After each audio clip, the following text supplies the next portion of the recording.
he said? He said, you got to find out if the quarterback can function with less. That was what stood out to me when you're evaluating talent. How do you take that? Here's how I take it.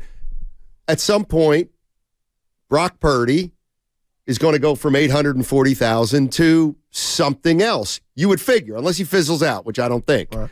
Okay. How much? At some point, I know it's down the road, but at some point they're going to have to figure out how much Brock Purdy's worth. And that's going to be hard.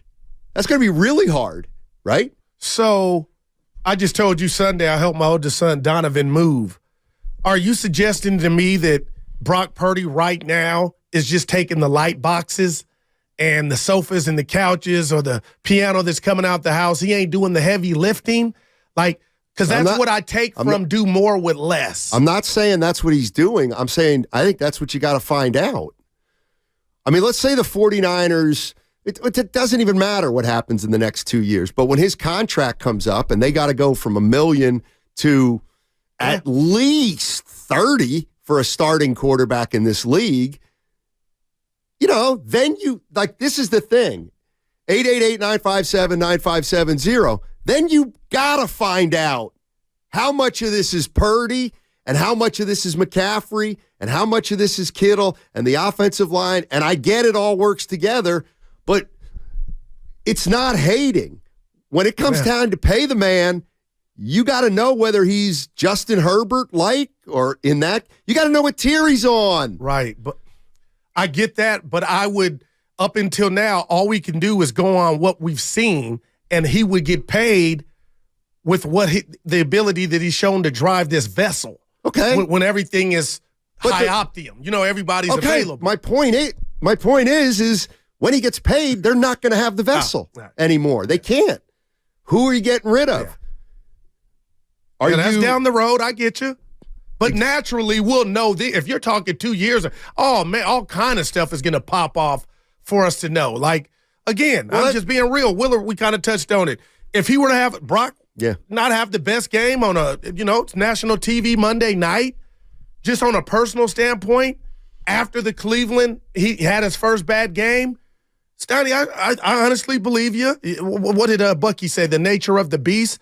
There'll be some people from afar and even here talking about, interesting. Now that's 2 bad games or 2 subpar games. Where are we going with it? And they may win, and they still say that if he doesn't, have the best game. I mean, that's the way it is game to game. I'm thinking more 2 years down the line or at some point down the line where you have to say, okay, and this is where, again, it's down the line. It doesn't have to be a conversation for today, but depending on what happens with Purdy over the next 2 years, and so much can happen. They could be 2 Super Bowls in 2 years. I absolutely, positively believe that the 49ers may draft a quarterback because maybe in 2 years they realize we got to pay Purdy $35 million, but it's going to cost us player A and B, and we don't want to do that. What I'm getting at is everything I've seen from Kyle Shanahan and what I just heard from Bucky Brooks. I think Shanahan loves the idea of this kind of quarterback, a quarterback that you don't have to pay $50 million to. And I know Kirk Cousins doesn't fit into that. He makes that much, but this is the way to do it. If you can find a quarterback that you don't have to pay, no doubt, you have such an advantage. It's unbelievable. Yeah, but how hard is that? It's not easy. It feels like it's not, but Kyle, I believe, thinks it's easier than most. Yeah. Because who'd he draft? Beathard. He drafted Lance. He drafted Purdy. He brought in Beathard. He traded for Garoppolo. He drafted 2 quarterbacks in Washington. Who drafts two quarterbacks in the same draft? The owners, and we were talking to the morning guys about this. The owners wanted RG3. They didn't. No, I get that. And that's why they followed up. All right, we'll give you – and they got Kirk Cousins. My thing about Kirk Cousins, Steiny, I don't know. We're kind of old fogies, but I better be careful here. I have some that got away in life, relationships. Do you think Kyle looks at Kirk like he's married, but their marriage is on rocky – he could be traded if he were to lift his trade clock. My point is, do you think there's still some infatuation or love there from Kyle with Kirk? Well, you know what? That's something that Kyle Shanahan's far more suited to answer than Matt Steinmetz. He was asked about that yesterday at the press conference with the writers about his relationship with Kirk Cousins. I remember if we had the 6th pick, and I knew if we were going at 6, my dad wanted to take Tannenhill. I was hoping to get Kirk in the 2nd round and go a different direction. And we traded up to 2 and went with Robert. And I remember him telling me that my dad really liked Russell Wilson. And he said we were going to take Russell Wilson in the 4th and get 2 quarterbacks in there that year. And then we got to the 4th and Russell was gone. And I remember him coming to my room and was like, hey, do you still want your guy, Kirk? I was like, I don't know about that, Dad. We've gone another direction. He's like, no, the plan was going to take 2. We're still taking 2. Wow. That's interesting. That is more. Now that's interesting. I was watching a movie. Wow. Russell Wilson. Yeah, he missed that one. Somebody took him. You could. Good Russell Couldn't Wilson. you say, and maybe I'm getting the year, this is Purdy's 2nd year, right? And Trey Lance's 3rd year. Why, after you moved up to get Trey Lance, the very next year, did you draft a quarterback, even if it was in the 7th round? See, you know what I'm saying? I think he would love to start developing another quarterback. I don't think that's uncommon though for teams to draft quarterbacks even when they have them. It might not be but I really do think that Kyle thinks he can groom a quarterback probably better than any other coach in football. I think the bigger kind of tell of Kyle Shanahan maybe wanting young quarterbacks would have been trading up for Trey Lance while you still had Garoppolo under contract. Okay. Because Purdy's, a 7th round pick, you're taking a flyer. Especially the last pick of the draft, you have no expectation of that player doing it. A Mr. Irrelevant had not taken a snap under center in NFL history before Brock Purdy. So I don't know if you can say that. Well, how many quarterbacks were Mr. Irrelevant? Well, that's kind of the point. You don't know because they're never heard of again.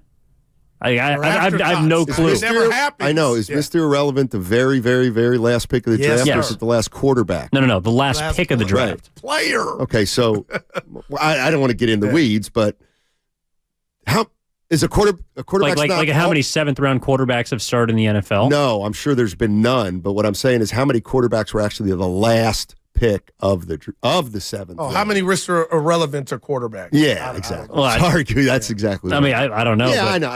I know. I don't want to get in the weeds on that, but they lucked out, right? Because we would be talking about the failure that was the Trey Lance debacle. Luck is when opportunity meets something I can't Hard remember. work. Preparation. Oh, well, it's not that. Because they didn't do their homework on Trey Lance. So, hey, 888-957-9570 is the number. Let's take Devin in an Uber. He's been hanging out, man. Yeah. Devon. What's up, Devon?